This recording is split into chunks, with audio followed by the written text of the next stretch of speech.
В эфире телеканала «Итоги дня», в студии Кристина Якупова. Здравствуйте. Главные темы выпуска. Военная техника прибудет в республику из Амурской области для борьбы с пожарами. Всероссийская акция «Сохраним лес» стартовала с Нерюнгринского района Якутии. Ленчане приняли участие в республиканском конкурсе «Ветеранское подворье». Мегино-Богородскую церковь в селе Бютюдях планируется отреставрировать к ее 200-летию.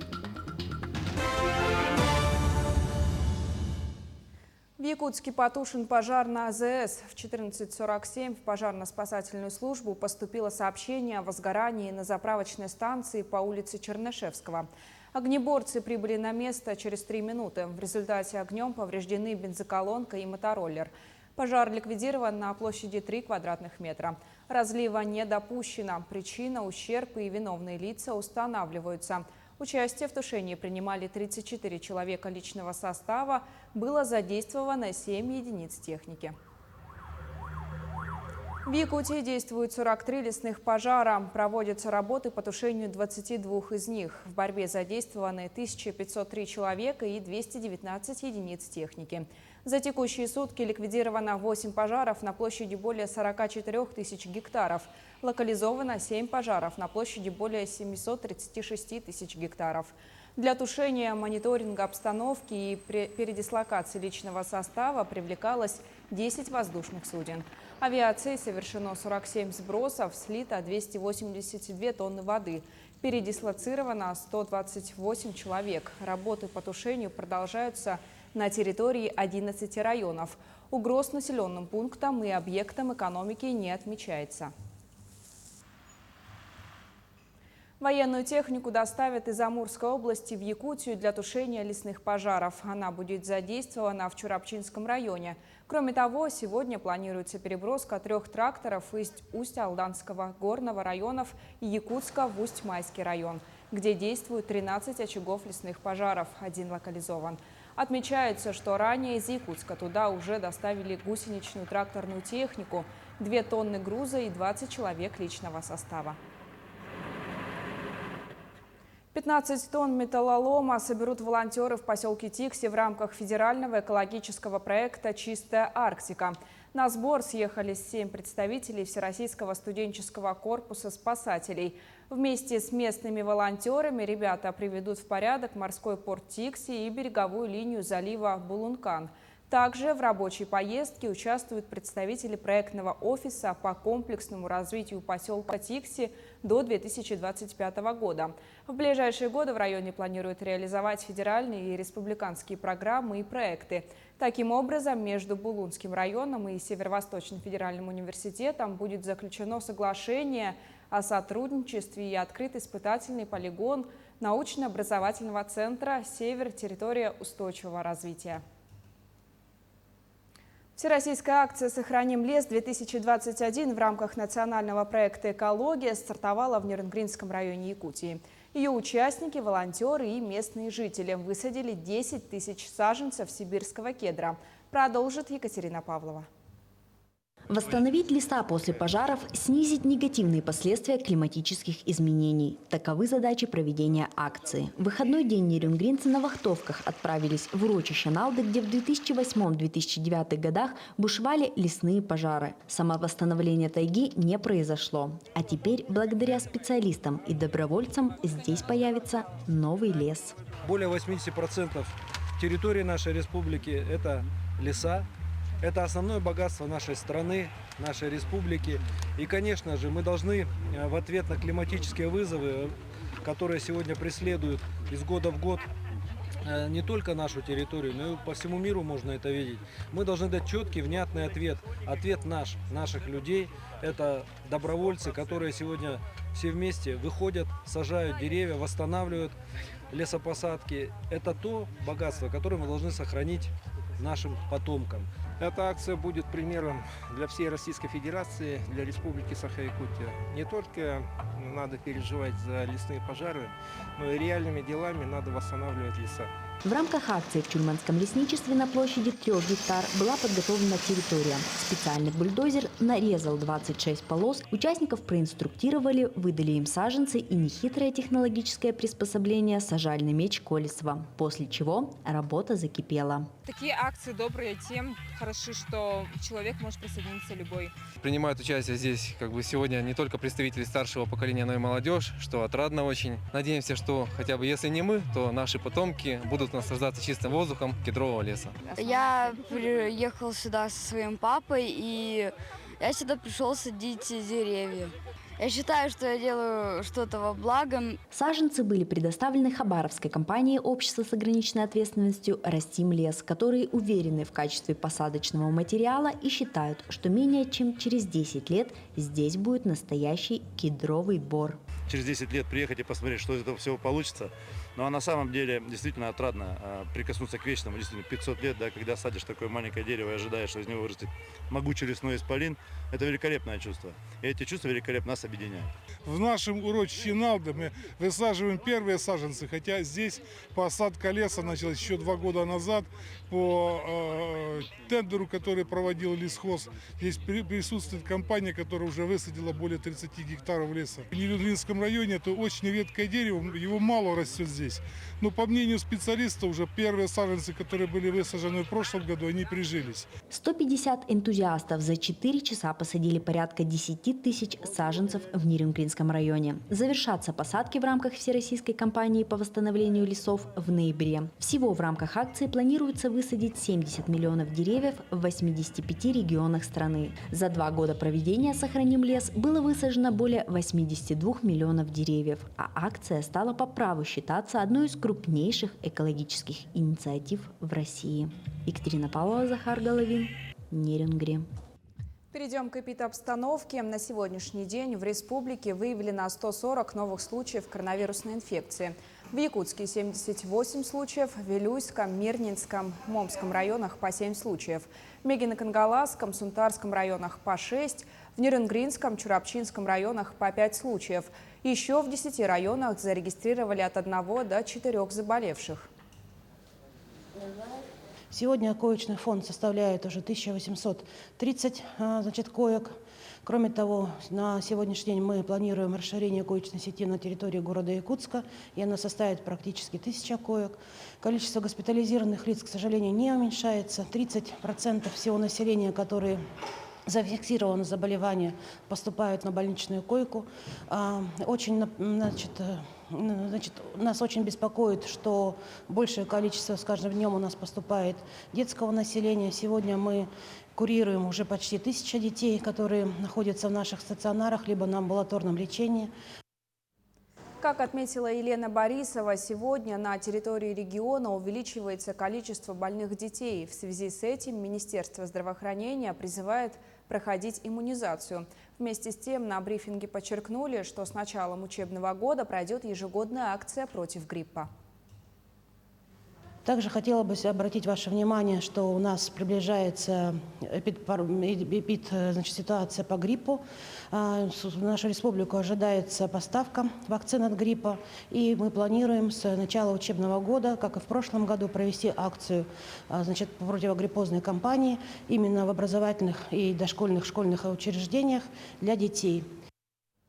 Все пенсионеры России получат разовую выплату в 10 тысяч рублей. В связи с незапланированным всплеском инфляции государство должно оказать дополнительную поддержку отдельным категориям граждан, заявил президент Владимир Путин. Эта мера, уточнил глава государства, должна коснуться всех без исключения пенсионеров, включая работающих и военных. Также Путин считает справедливым осуществить по итогам года единовременную выплату военнослужащим в среднем в 15 тысяч рублей. Предлагаю дополнительно выплатить для пенсионеров в этом году, тоже осуществить разовую выплату в размере 10 тысяч рублей. Эта выплата в 10 тысяч рублей должна коснуться всех категорий пенсионеров. Республика в числе первых получила инфраструктурный бюджетный кредит на реализацию крупных проектов. Об этом сообщил глава республики Айсен Николаев на своей странице в Инстаграм. Инфраструктурные бюджетные кредиты по ставке не более 3% на 15 лет ввели по предложению президента России Владимира Путина который озвучил инициативу в своем послании Федеральному собранию в апреле этого года. Средства могут быть потрачены на строительство или реконструкцию коммунальной, социальной и транспортной инфраструктуры, приобретение городского транспорта и еще ряд целей, связанных с развитием территорий. Регионы будут погашать кредит с 3-го года после его получения. Наступает самое лучшее время года – время сбора урожая, когда на грядках поспевают овощи, а в лесу созревают ягоды. Каким будет урожай у аграриев, чем будут запасаться на зиму якутяне, расскажет Туяра Филиппова. Известный в Якутии фермер Артур М. в этом году значительно сократил объемы посаженных сельхозкультур. Из-за закрытых границ рабочих рук не хватает, а засушливое, к тому же задымленное лето сказывается на урожайности. Много снега было. Пока снег растает, но на поля трактора позже заходили. Соответственно, урожай у нас будет позже. А потом у нас резкая жара дала, у нас в июне месяце под 40 градусов было, да. Это опять же стресс для растения, то есть тормозится, сам рост, развитие растения. Торможение – это меньше урожая. Если у нас сентябрь побалует, теплой погоды длинной, то возможно, что мы наверстаем. Изменения климата влияют и на вегетацию растений. Поэтому помимо традиционных овощных культур, опытный фермер уже не первый год обеспечивает якутян арбузами, дынями и даже клубникой. В этом году я вышел уже на объемы, которые можно назвать промышленные. Если 2 года я экспериментировал, первый год в минус ушел, второй там чуть-чуть заработал, 3-й год я уже почти гектар посадил клубники под закрытый грунт. А в следующем году в планах смелого фермера посадить лук. А он, как известно, хорошо растет только в теплом климате. Меняющиеся природные условия сильно повлияли на весь аграрный сектор республики. Если несколько лет назад в сводках госстатистики не значились ни арбузы, ни дыни, тем более клубника, то сейчас появились даже верблюды, которые содержатся у индивидуального предпринимателя в Нижнеколымском районе. Эти данные впервые внесли в ходе сельскохозяйственной микропереписи, которая в эти дни проводится по всей стране. Она как раз призвана зафиксировать все перемены, происходящие в аграрном секторе за последние годы. Раз в 10 лет проводятся сельскохозяйственные переписи. Последний раз было в 2016 году, прошло 5 лет, и в 2021 году идет микроперепись. Потому что, конечно, жизнь развивается, все меняется и так далее, да, и поэтому уже понять на сегодняшний день, какова структура сельского хозяйства, сельхозпроизводителей. Фермерам и крестьянским хозяйствам Якутии, находящихся в зоне рискованного земледелия, без государственной поддержки не обойтись. Тем более важно знать, насколько и как меняются условия их деятельности. Страна должна знать свое хозяйство, сколько чего у нее есть, сколько пашен, сколько зерновых и так далее. Это стратегически важно. Да. Мы живем в зоне рискованного земледелия. Нам без поддержки никак. Нерентабельно, да. Будет ли земледелие и животноводство в Якутии когда-нибудь рентабельным, зависит в том числе и от того, какие меры поддержки будут оказаны аграриям. А в их основу как раз лягут данные, полученные во время первой в стране сельхозмикропереписи. Она завершится в конце августа, первые результаты появятся к концу этого года, а окончательные – к концу 2022 года. Туяра Филиппова, Григорий Охлопков, Жатай.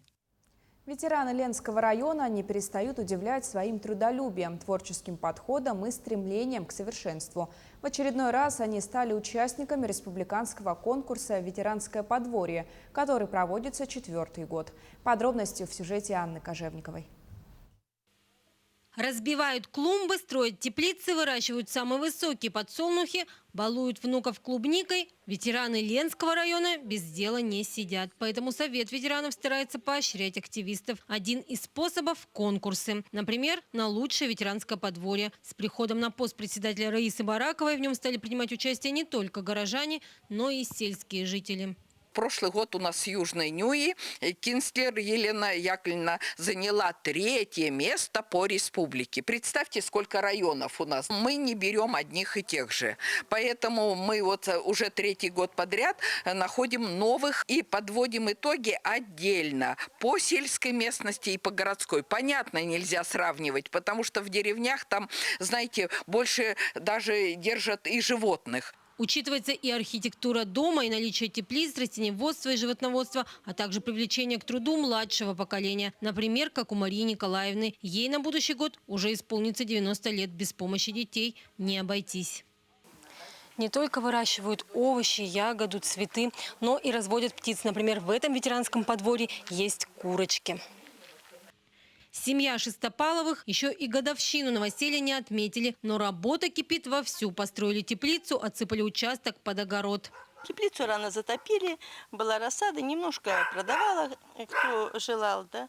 И рано высадили мы помидоры и огурцы. Так что по огурцы мы начали рано кушать, где-то в конце мая. В июне у нас уже были свои красные помидоры. У нас много планов, тут и посадить малину надо нам еще. Зимой много снега.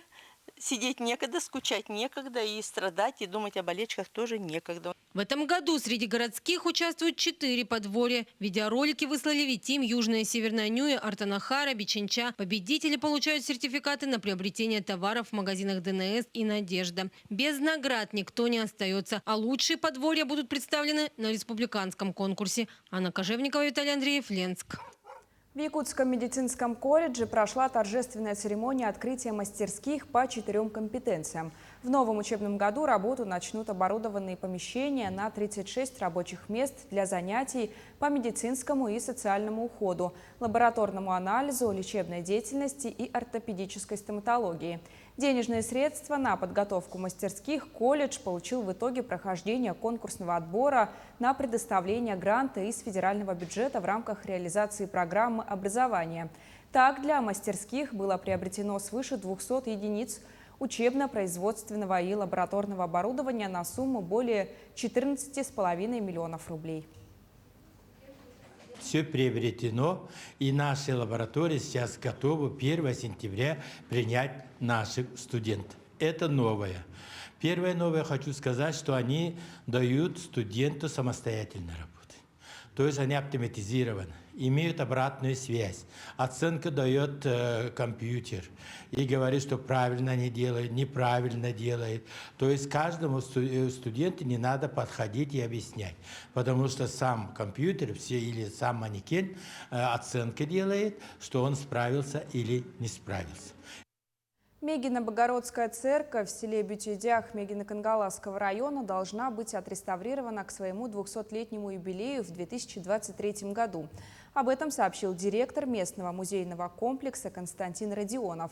Это уникальный памятник деревянного зодчества Якутии, который был построен еще в 1823 году. Подробности в материале нашего корреспондента Юрия Осипова.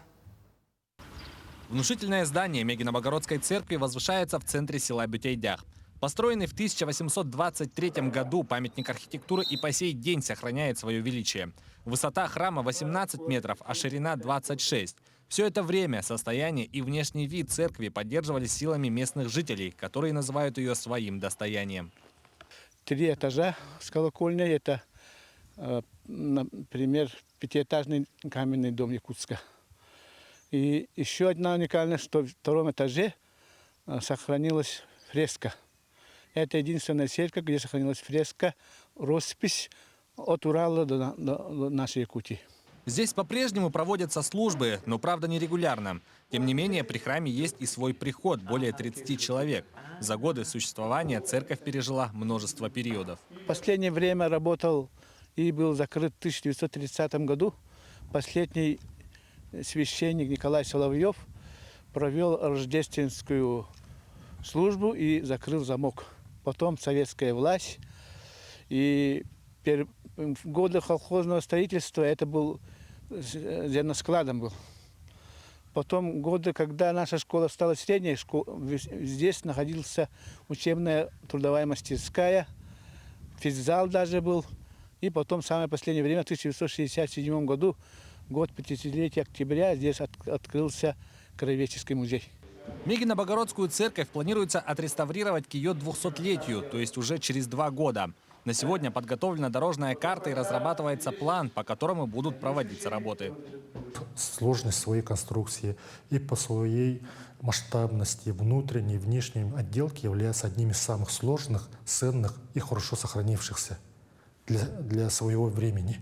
Соответственно, наш долг и наша задача в дальнейшем добиться того, чтобы этой зданием любовались и наши потомки. Сегодня в республике есть 25 церквей, которые являются памятниками истории и культуры и находятся под охраной. Однако, согласно реестру, составленному в прошлом году, в Якутии 84 объекта культурного наследия. И каждый из них нуждается в реставрации и сохранении. Ведь только так мы сможем сберечь свою историю, чтобы передать ее последующим поколениям. Юрий Осипов, Павел Пахомов, Георгий Григорьев, Мегино-Кангаласский район, Якутск. Молодые тренеры обучат жителей Якутии спортивным танцам. Союз танцевального спорта республики реализует программу обучения, чтобы сделать танцевальный спорт более доступным для якутян и увеличить число квалифицированных тренеров. Педагоги прошли уже второй этап системы обучения. Следующим станет практическая часть проекта. Набор в группы бесплатного обучения проведут в Якутске, Нерингре, Чульмане, Мирном и селе Майя. До 1 сентября осталось несколько дней. Родители активно готовят детей к новому учебному году. Сколько стоит собрать ребенка в школу, расскажет Полина Долинская.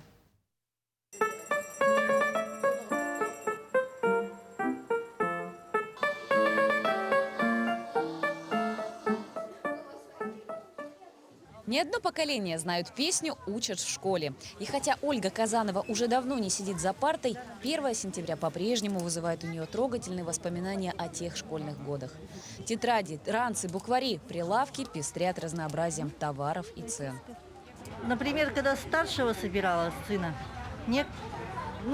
тогда были, конечно, цены на порядок дешевле, но по финансам было дороже, потому что зарплата меньше была, да? Сейчас зарплата больше стала, но двое теперь стало собирать чуть-чуть труднее. Как и Ольга, многие родители каждый год задаются наболевшим вопросом: как собрать ребенка в школу и не разориться?